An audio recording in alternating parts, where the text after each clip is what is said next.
사랑합니다. 저와 저희 가정은 교회에서 또 사랑으로 베풀어 주신 한 달의 안식월을 은혜 가운데 잘 보냈습니다. 한 달의 안식월 기간 중 10박 12일의 여정으로 또 성지 순례까지 다녀올 수 있었는데요. 출발하는 날 공항에서 이제 출발 수속을 받는데 이 성지 여행을 가는 사람들이 정말 많았습니다. 제가 택한 여행사에서만 그 시간에 6팀이 동시에 출발했고 수속만 거의 2시간이 걸렸던 것 같아요. 그만큼 많은 사람들이 모여 있었는데 제가 그래도 혹시라도 제 또래의 부교육자가 있지는 않을까, 제 동기를 만날 수 있지는 않을까 해서 막 여기저기 막 공항에서 막 고개를 돌려가면서 찾았는데 없었습니다. 그래서 이렇게 어린 나이에 부교육자의 때에 교회에서 사랑을 받아서 이 성지 여행을 갈 수 있다는 게 이게 진짜 제가 호사를 누리고 있구나.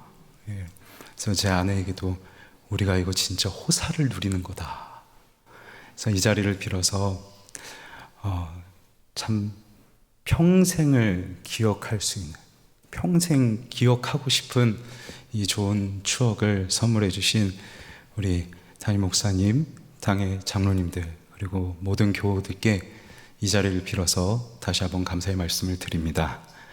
제가 다녀왔던 이 성지 여행은요, 요한계시록에 기록된 소아시아 7교회가 있는 터키, 그리고 바울의 전도지였던 빌립보가 있는 그리스, 또 바울이 죽임을 당했던 이 참수교회가 있는 로마로 이어지는 여정이었습니다.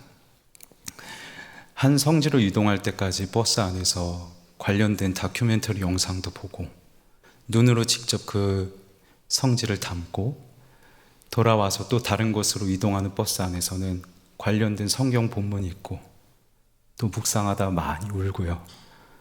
그렇게 참 행복한 시간이었는데 저에게 참 행복했던, 또 저 자신을 많이 돌이켜볼 수 있었던 그 현장을 여러분과 함께 잠깐 나누고자 합니다.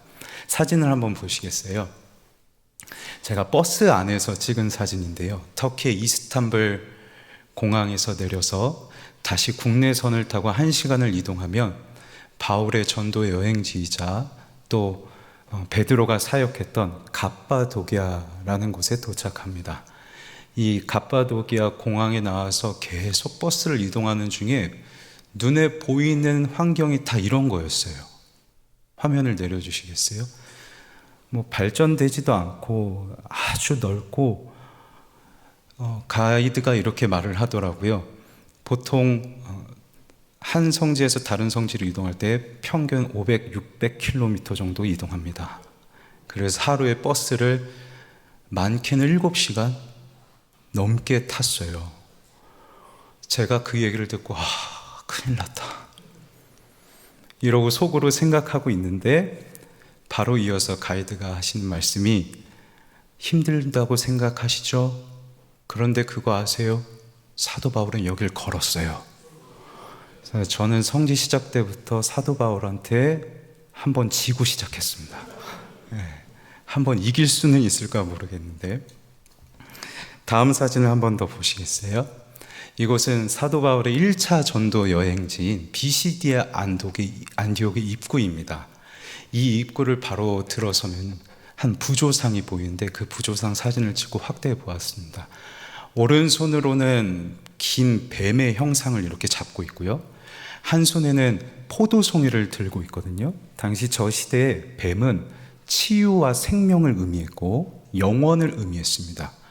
그리고 저 포도송이는 번영, 부유함 의미했어요. 그래서 당시 로마의 사람들, 또 로마의 지배를 받고 있었던 사람들은 디오니소스라든지 아데미 여신과 같은 이 신들을, 우상들을 숭배하면서 영원한 번영을 바라기도 했습니다. 이 비시디아 안디옥에 들어서면 아주 돌로 잘 다듬어진 길이 보이는데, 또 이어서 사진을 보시면 왼편에 보이시는 이 사진이 성경에 이 단어가 혹시 기억나시나요? 직가라 하는, 그러니까 직선 도로입니다.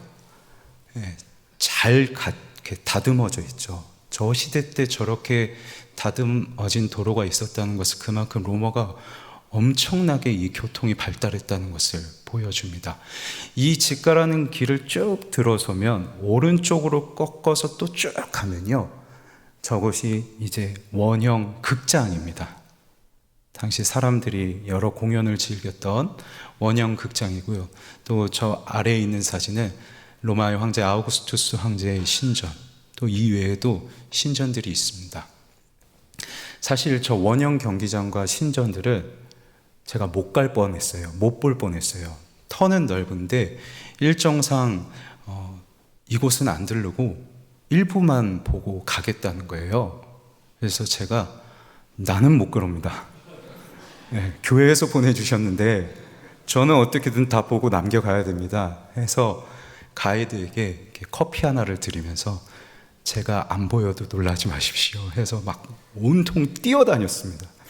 뛰어서 다 찍고 이렇게 왔는데, 비시디아 이 안디옥은 당시에 이제 로마나 또 알렉산드리아의 뒤를 이를 만큼 아주 큰 대도시였습니다. 저렇게 원형극장, 그리고 신전들도 많았고, 그리고 당시에 가장 큰 목욕탕이 있었을 만큼 발전하고 또 우상 숭배가 만연한 타락한 도시이기도 했습니다.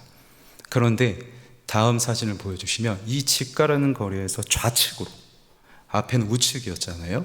그래서 좌측으로 꺾어서 쭉 가다 보면 이 신전과 마주보는, 저 멀리 신전을 바라보는 곳에 이 바울 기념 교회가 있습니다.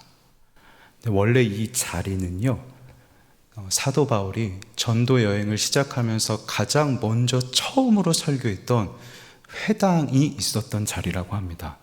다만 지진이 일어나고 퇴적 현상들이 일어나면서 이곳에 쌓이기 시작했고, 그래서 이 아래가 원래는 유대인의 회당들이었다. 그래서 옆에 보셨던 사진이 설교하는 단상 자리인데요, 사도 바울이 바로 저 아래 부분에서 말씀을 전한 거죠.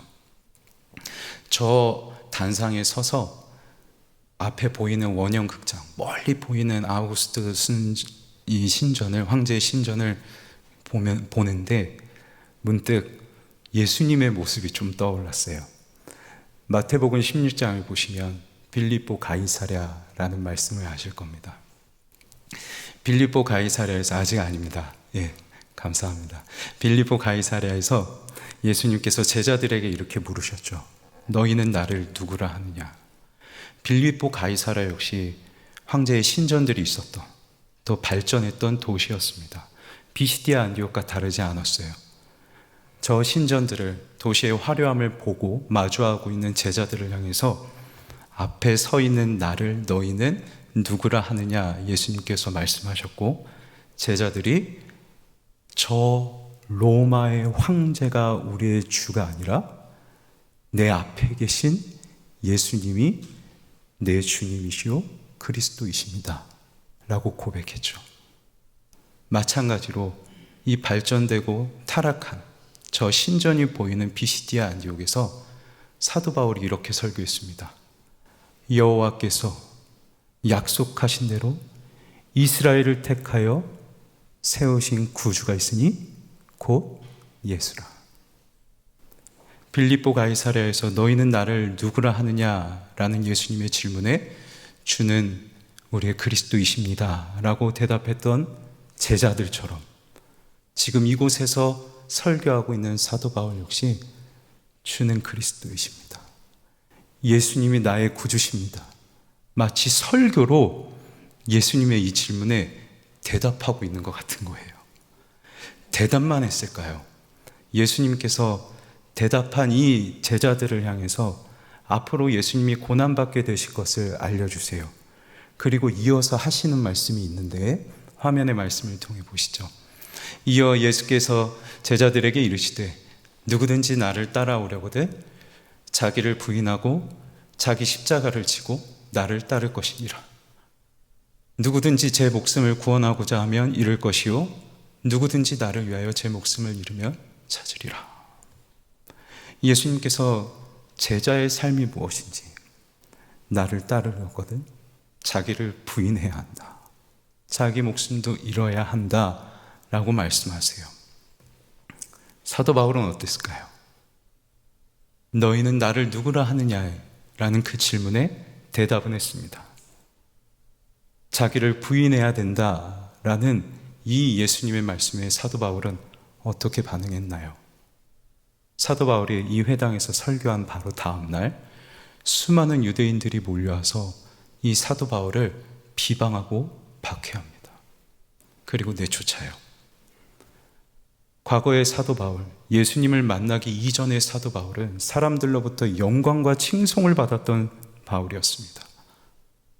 얼마든지 그의 논리와 그의 수사학적인 기술로 얼마든지 사람들을 향하여 말할 수 있었던 사람이 사도 바울이었는데, 그는 과거의 자기의 영광을 버리고 하고 싶은 말 다 할 수 있는 자기의 마음도 다 버리고 그렇게 자기를 부인하는, 자기의 영광을 죽이는 예수님께서 말씀하신 그 삶을 따라가기 시작하는 거죠.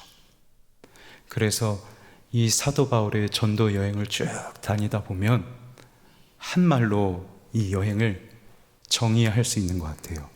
그가 했던 고백을 빌어 나는 날마다 죽노라.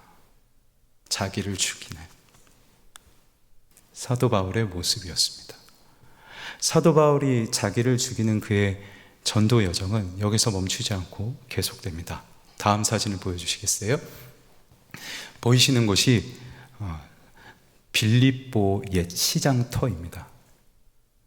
이곳에서 사도 바울이 귀신 들린 한 여종을 고쳐주었다가 사람들로부터 몰매를 맞았던 그 빌립보 지역입니다. 다음 사진도 한번 보여주시죠. 이 터와 바로 옆에,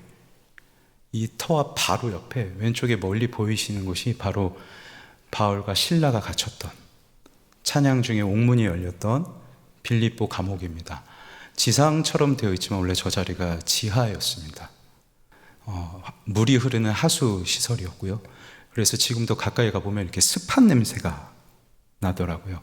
가운데 사진이 빌립보 감옥의 내부였고, 이제 오른쪽에 제가 빌립보 감옥에 이렇게 서 있는데 저 돌 하나가 보이더라고요. 예전에 교역자들에게 담임 목사님께서 로마의 카타콤 방문하신 이야기를 해주신 적이 있습니다. 카타콤은 사진 촬영이 안 되거든요. 그래서 이곳이 어떤 곳인지 다녀와서 성도님들께 알려는 줘야겠는데 그 생동감을 전하고 싶어서 몰래 이렇게 흙을 파서 이렇게 소매에 넣어 오셨다. 제가 그것을 기억하고 있다가, 사실 저도 카타콤을 갔거든요. 저는 이제 준비해서 페트병에다 이렇게 걸렸어요. 저한테 소리를 막 지르는데 당황해서 한국말로 죄송하다고 하고 왔습니다. 근데 저는 2개를 가져와야겠다 해서 저 아까 전에 사진을 보셨던 돌을 이렇게 가져왔습니다. 오해는 하지 마십시오. 청년들한테 돌 가져왔다 그러니까 도구를 한 거 아니냐 이렇게 도굴꾼 바라보듯 봐가지고 제가 이거 가져가도 되나요? 그 현재 관리인한테 물었더니 이런 사람 처음 본다는 식으로, 그래서 해가지고 이렇게 몰래 가져왔고, 혹시라도 걸릴까 싶어서 캐리어에다 놓고 수속은 피했던. 근데 제가 이 빌립보 감옥을 무심코 계속 바라보고 있었습니다. 일행은 이제 멀리 저 앞으로 갔고 한 100m 정도 앞으로 떨어져 있는데 이 감옥을 떠나질 못하겠더라고요. 왜냐하면 제 마음 안에 가득 차기 시작했던 한 가지 말씀 구절이 있는데, 화면을 통해 한번 보시겠어요? 내가 예수 그리스도의 심장으로 너희 무리를 얼마나 사모하는지 하나님이 내 증인이시니라. 예수님의 심장이 무엇일까요? 의인을 위하여서도 선인을 위하여서도 죽기 어려운데 죄인이고 하나님과 원수된 우리를 위하여 기꺼이 죽으심으로 확증하신 사랑, 그게 예수님의 심장이죠. 그 예수님의 심장을 따라 사도 바울도 너희를 얼마나 사모하는지 하나님이 내 증인이시니라. 그렇게 사도 바울을 몰매를 때리고 죽기 직전까지 매타작을 하고 저 지하 감옥에 가두었던 빌립보 사람들을 향해서 내가 예수 그리스도의 심장으로 너희를 사모한다 말할 수 있는데, 그 능력으로 저주할 수 있을 텐데 그러지 않고 그 모든 것들을 죽여요. 나를 부인하고 나를 죽이고 영혼을 사랑하는 사도 바울의 사역자 됨. 제가 소명을 받고 신대원 입시를 준비하던 기간 중에 저희 아버지와 산책을 한번 한 적이 있습니다. 그때 제가 아주 포부를 아버지한테 밝힌 적이 있어요. 아버지, 저는 예수 그리스도의 심장으로 영혼을 사모하는 목사가 되겠습니다. 저희 아버지께서 아무 표정도 없이 저를 이렇게 빤히 보시더니 기도 많이 해야겠다 하셨어요. 그때는 왜 그러셨는지를 모르는데 지금 좀 알겠더라고요. 제가 빌립보 감옥을 떠나지 못하고 이 철문으로 되어 있는데 철문을 이렇게 부여잡고, 하나님, 저는 대답만 남는 사역자가 되고 싶지는 않습니다. 포부만 하는 포부만큼 사역자가 되고 싶지 않습니다. 저도 사도 바울처럼 예수님의 심장으로 나를 날마다 부인할 수 있는, 하고 싶은 말 있어도 좀 참을 줄 알고, 표현하고 싶은 것 있어도 좀 표현을 덜 하고, 그렇게 나를 죽일 수 있는 그런 사역자 되고 싶습니다 하고 이렇게 붙들고 이렇게 기도하다가 온 기억이 있습니다. 다음 사진도 한번 보여주시겠어요?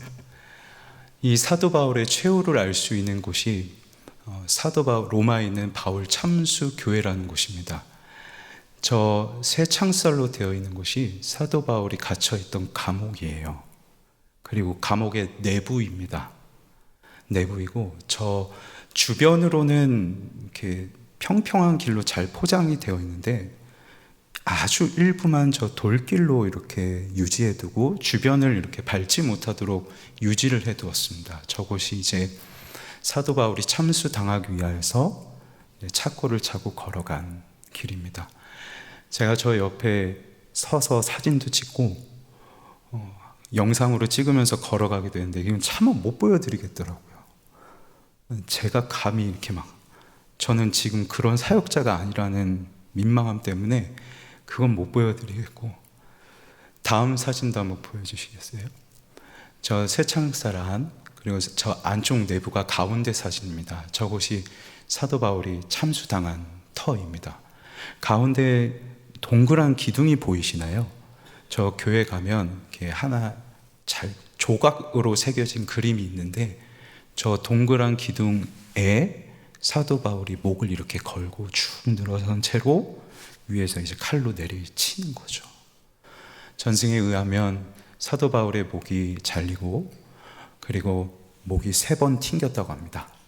그리고 튕긴 곳에 분수가 나서 그 분수가 있던 자리도 지금 잘 꾸며놨고, 그래서 이 교회를 새분수 교회라고 합니다.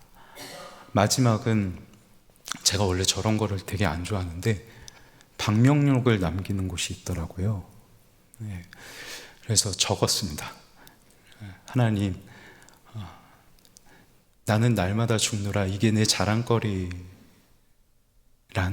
이 사도 바울이 날마다 죽더니 정말 하나님 때문에 죽었네요.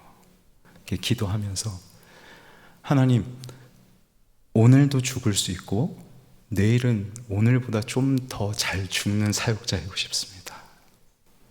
그래서 주님 앞에 서면 주님 보실 때 저는 다 죽어 있고 내 안에 살아계신 예수님만 보이는 그런 사역자이고 싶습니다. 이렇게 적고 왔습니다. 즐거운 여행지였는데 마음은 참 많이 눌려 있었던. 사도 바울 한 사람만 자기를 부인하였을까요? 사도 바울은 빌립보서에서도 너희는 내게 배우고 받고 듣고 본 바를 행하라 말씀하셨는데, 사도 바울의 모습을 보고 들었던 초대교회 성도들은 어떻게 살아갔을까요? 우리가 히브리서 말씀을 통해 확인하신 것처럼 당시 초대교회 성도들은 예수님 때문에, 그들의 신앙을 이유로 모진 어려움을 겪어야만 했습니다. 예수님 때문에 로마의 황제를 주로 시인하는 것을 거부한다는 이유로 돌에 맞아야 했고, 톱에 잘려 죽어야 했고, 옥에 갇혀야 했고요. 굶어 죽기도 하였습니다. 경제적으로 완전히 생활이 어려워서 궁핍에 처한 것은 허다하였을 정도였습니다. 하지만 이들은 고문을 받아도 끝까지 뒤로 물러서지 않았고, 고문을 받아도 풀려나기를 원하지 아니하였고, 도리어 믿음을 지키기 위해서 동굴로 토굴로 산으로 광야로 들어가 사는 어려움을 기꺼이 감수하였던 사람들이 초대교회 그리스도인들이었습니다. 화면을 한번 보실까요? 샤바 동굴이라는 곳인데 터키의 소아시아 지역에 있습니다. 버섯 모양이죠. 그래서 여기를 방문한 한 작가가 만든, 영감을 얻어서 만든 만화가 있는데 스머프입니다. 스머프 아시죠? 스머프라는 만화입니다. 다음 사진도 한번 보여주시겠어요? 괴렘의 박물관이라고 하는데 앞 지역과 좀 비슷한 이미지이긴 한데 완전히 그 규모는 더 큽니다. 원래는 이곳이 비둘기 서식지였다고 하고, 이 괴렘의 박물관 역시 괴이한 지형, 마치 어떤 외계에 있을 법한 지역이라 해서 이곳에서 영화 촬영도 했습니다. 그래서 여러분 잘 알고 계시는 혹성 탈출, 스타워즈 같은 이 영화의 배경이 되었던 장소이기도 합니다. 만화와 영화의 배경이 될 만큼 사람들의 관심을 끌 법한 아주 신비로운 지역, 그래서 터키를 가면 필수적으로 가는 관광지라고도 합니다. 하지만 사진을 통해서 보신 분들은 눈치채셨겠지만 이 괴렘의 박물관도 그렇고 샤바 지질공원도 그렇고요, 이 탑들마다 구멍들이 좀 뚫려 있는 게 보이시나요? 창문처럼 되어 있는 게 좀 보이셨을 거예요. 이곳이 사람들이 살았던 곳입니다. 당시 그리스도인들이 박해를 피하여 동굴로 토굴로 산으로 광야로 들어갔다. 그곳입니다. 다음 사진 한번 보여주시겠어요? 네, 올라가는 길이 마땅히 없습니다. 막 이것저것 부여잡고 등반하듯 올라가야 합니다. 그런데 제 앞서 성지를 다녀왔던 우리 정태영 전도사님이 로뎀나무 아래에서 사진을 찍은 기억이 있어서 나도 뭔가 하나 남겨야겠다. 그래서 아주 멋지게 포즈를 잡고 사진을 찍었습니다. 그 올라가는 한 동굴에 올라가는 길인데 사진으로는 잘 드러나지 않은데요, 경사가 아주 가파릅니다. 그래서 아마도 저기를 네 발로 기어가야만 하겠더라고요. 저도 올라가다가 중간에 포기해서 내려왔거든요. 네 발로 이렇게 기어 올라가다가 내려왔는데 발자국과 같은 자국들이 보입니다. 근데 저곳에 들어갔던 사람들의 발자국이라고 하는데 큰 발자국도 있지만 매우 작은 발자국들도 있어요. 그 말은 저곳 안에 어린아이들도 있었다는 것이겠죠. 다음 사진도 한번 보여주시겠어요? 저 가운데 안에 구멍이 보이시나요? 제가 아까 사진 찍었던 자리입니다. 매우 높죠. 저렇게 높고 험준한 곳에 기꺼이 그리스도인들이 들어갔습니다. 초막도 아닌데, 초막인데, 거친 들인데 저곳이 하나님 모시는 내 주 예수 계신 천국으로 여기고 저곳에 기꺼이 들어가 살았던 곳이죠. 한 가지 더 마지막으로 소개해드리고 싶은 지역도 있습니다. 로마의 카타콤이 있다면 이 터키의 소아시아에는 데린구유라는 지역이 있습니다. 지금 이 데린구유 위에 갈색깔로 되어 있는 황토 색깔로 되어 있는 부분들이 지상에 있는 건물들이고요. 진한 색깔이 지하 도시입니다. 4층으로 되어 있는데 저 4층은 과거에 해족속들이 미리 파두었던 지하 도시고 그리스도인들이 박해를 피해서 지하 8층까지 팝니다. 그래서 지하 8층까지 내려가서 살았던 곳입니다. 다음 사진을 한번 보여주시겠어요? 왼쪽 사진은 안에 어두컴컴한 내부들이고 저 계단, 내려가는 계단입니다. 이곳이 매우 가파라요. 그래서 카타콤은 좀 서서 걸어 내려가고 서서 돌아다닐 수 있었는데 이 지역, 이곳은 내려갈 때 대부분 오리걸음이었습니다. 예. 그리고 너무 좁아서 제가 지금 저기 내려가고 있는데 사실 자신 있게 내려가다가 저 틈에 꼈어요. 몸은 정직하더라고요. 예. 저 틈에 꼈습니다. 옷이 막 해지고 그만큼 저 가운데 이렇게 동그란 돌문 같은 게 치워져 있는데 비상시에는 저 문을 이렇게 꺼내서 문을 닫았다고 합니다. 참 가파르고 살기 어려운 토굴과 동굴, 지하굴로 이 사람들이 숨어 들어간 거예요. 예수님을 믿는 믿음을 지키기 위해서. 현장을 둘러보면서 대부분의 우리 팀원들이 다 탄식을 하세요. 그리고 하시는 말씀이 어떻게 이런 일이 가능할 수 있을까? 어떻게 이런 일이 가능했을까요? 말씀을 한번 보시겠습니다. 너희 소유를 빼앗기는 것도 기쁘게 당한 것은 더 낫고 영구한 소유가 있는 줄 알미라. 집도 빼앗겼습니다. 전답도 빼앗겼습니다. 심지어 건강도 생명도 빼앗겼습니다. 앞에 빼앗긴 이 소유는 복수형으로 기록되어 있고 뒤에 영구한 소유가 있는 줄 알미라 라고 되어 있는 여기 이 소유는 단수로 기록되어 있습니다. 이들은 어떤 소유도 빼앗길 수 있었어요. 몸도 건강도 다 빼앗길 수 있었어요. 그런데 한 가지, 유일한 한 가지, 더 낫고 영원한 소유, 바로 천국. 하나님과 함께 살아가는 그 영원한 삶은 결코 빼앗길 수 없다는 저 천국을 향한 침노가 그들 마음에 가득했기에, 이 침노가 그들 마음 안에 가득했기에 이들은 얼마든지 저 산 안으로, 동굴 안으로 고문당해도 풀려나지 않을 수 있었던 것이죠. 그래서 히브리서 기자는 이 당시를 살아냈던 그리스도인들을 이렇게 정의 내립니다. 화면을 통해 한번 보시겠어요? 이런 사람은 세상이 감당하지 못하느니라. 그들이 광야와 산과 동굴과 토굴에 유리하였느니라. 감당하지 못한다는 것은, 감당한다는 것은 같은 기준으로 만든다는 겁니다. 같은 가치로 만들어버리는 거예요.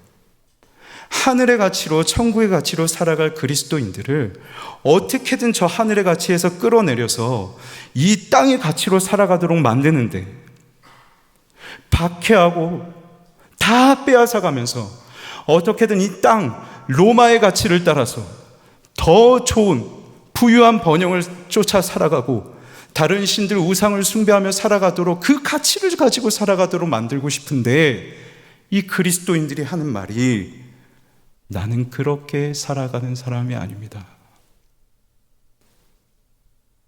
저는 그런 가치로 살아가는 사람이 아닙니다. 그래서 저는 광야로, 들로, 동굴로 유리합니다.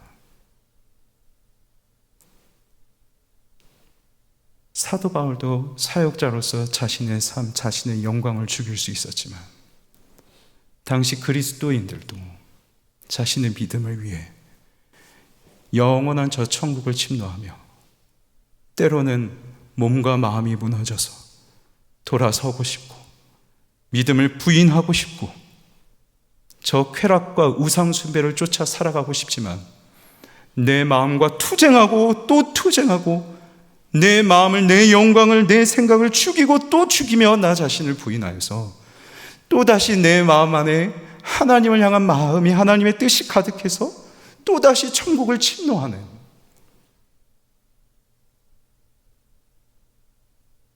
그래서 그들은 기꺼이 예수님 때문에 이 모진 삶을 견딜 수 있었습니다. 사도 바울의 모습을 보고 당시 그리스도인들의 삶의 흔적을 지나가면서 제가 하루도 빠짐없이 순간순간마다 제 안에 들었던 생각이,